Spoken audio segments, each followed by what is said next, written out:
Hello, welcome back to some Crom talk for my entry in Cromwellathon, a read-along of the Thomas Cromwell novels of Hilary Mantel, which is being hosted by Jason over at Old Blues Chapter and Verse. Definitely check out all his videos, links down below and wherever else I can put them in the video. This week we are talking about, I'm just going to get right into it. I'll assume you know Thomas Cromwell, Henry VIII, annulment of marriages, Reformation, general backstabbiness, using pronouns, the he pronoun willy-nilly, and all that sort of stuff. Amazing writing, maybe a little bit of love for Mr. Cromwell, maybe not, maybe it's just too subtle for me and I'm not getting it. But yes, so this week we are discussing it's part 3, parts, and within part 3 there's parts 2 and 3, and then part 1 of part 4 of this novel this month. We get portents in this video. In this more portents in this section, as Jason kind of started talking about them. It's like, oh, you start really noticing, all the portents, all the signs, all the things that people are trying to suck comfort up with, including kind of the religious stuff of the ideas of getting prayed out of purgatory and into heaven, like intercessions for the dead. We have the comet coming across, and some talk in Thomas Cromwell's household, like, why does a comet always mean a bad thing? Which was a nice conversation, nice skeptical conversation that we seem to get in the Cromwell household. It's a bunch of free thinkers, dangerous evangelicals in there. We also get the king, Henry VIII, having this bad dream about his brother visiting him, his brother's ghost visiting him, and him calling Cromwell, primarily Cromwell, to come in and discuss and explain this to him, because he's freaked out by this. It's like, I'm doing the wrong thing. I must be doing the wrong thing. I've gotten visited by the ghost of my brother. He must be angry at me for trying to divorce Catherine. And Cromwell kind of comes in, and it becomes the interpreter of his fears, of the signs, of the portents, which is as Jason mentioned in his video, it's a very powerful position. This is Cromwell coming in and being able to kind of and shape how the king sees things, which is an extremely powerful position. And indeed, this is the start of Cromwell's kind of rise to power. It's interesting. This is a theme that comes up in Beyond Black, Mantell's book before this, where one of the main characters, it's 2 women, but one of the main characters is a clairvoyant who goes around the country to crowds and is interpreting, basically messages from the dead. Now, what she actually sees is very dark and brutal, and kind of the pain, a real kind of really dark view of the after effects of life. It's a grim book. It's Beyond Black. What she reflects to her audience, for the most part, is she twists that and makes it a little bit happier, brings comfort to people, also ends up getting money for herself, which when you go to Cromwell, you see in some ways you see the same thing. And I can't help but also think of what do authors do?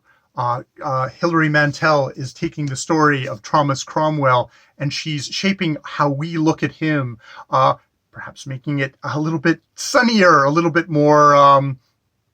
She's making him sympathetic. She's telling it from his point of view, so you can't help but to sympathize, to see things through his eyes. So it's an interesting thing of like the artist as the reader of the signs, the reader of our culture. I wanted to talk about sort of a family drama in here. The idea of, we have what could be kind of a soap opera thing of, it's the romance of Anne Boleyn and Henry. And indeed there's definitely a lot of wooing going on. He's obviously besotted by her, but Anne Boleyn, who we see with Cromwell, it's players seeing players. They recognize each other's game. They know that both of them are sort of on similar tracks in a way. Cromwell as a low-born dude has kind of clawed his way up in the system, and Anne Boleyn, as a woman in this system, is using her body, selling it by inches, for her own purposes. She's not giving it up to the king just so he can become uninterested in her and not marry her. And she's also using her influence to push things. Historically, both Cromwell and Anne Boleyn were these evangelicals of the Reformation. Cromwell was probably a lot more covert about it, had to be a lot more sneaky about it, had to be was quietly doing stuff like stalking the Cardinal Wolsey's colleges with evangelicals, trying to kind of build up evangelical kind of thought army there. And while Anne Boleyn was probably a little bit more direct in how she was doing things, because she had the ear of the king, and she could have him read translated English Bibles, have those kind of discussions with him, which did or did not work. Also, the thing that Jason brought up was how he thought that Henry VIII came off as a lot more human when he talked about kind of feeling regret about, I miss Admiral Wolsey, not Admiral, Cardinal Wolsey, and him, finding that sympathetic, it's humanizing. It's like, oh, he feels regretted about it. Though when I read that scene, I suddenly went, oh, Walter Cromwell, Henry VIII, two abusers, two people. It's the kind of a classic thing of abuser who has, done something, has beaten somebody, and then comes to them afterwards and says, oh, I'm so sorry. Why did you make me so angry?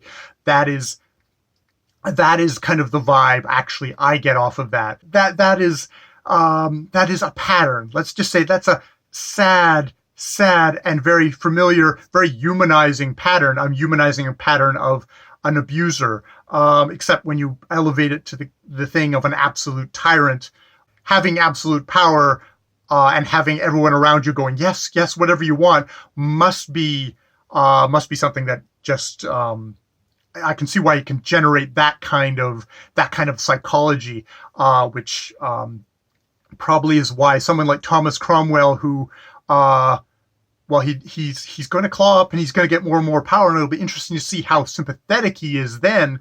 At this point, can seem very sympathetic as almost a democratic guy. He's going to start using the parliament to actually push through a lot of stuff Henry VIII wants, because Henry VIII actually doesn't have all the power in the world. I guess I'll finish off with, since I have paused my reading on the Thomas Cromwell A Revolutionary Life, because I don't want to get too far ahead of the story, and I want to give Hilary Mantel a chance. I don't know. I'm just interested to see where she takes things and how she has taken things so far. But instead of that, I have switched to another Diarmaid MacCulloch book, the Reformation. This, of course, the American one says A History. The UK version is called A House Divided, which is what, of course, the poor author actually wanted to call the book in the first place, and then in the US edition, they even dropped that. It is a survey of the Europe's Reformation, going from 1490 to the 1700s.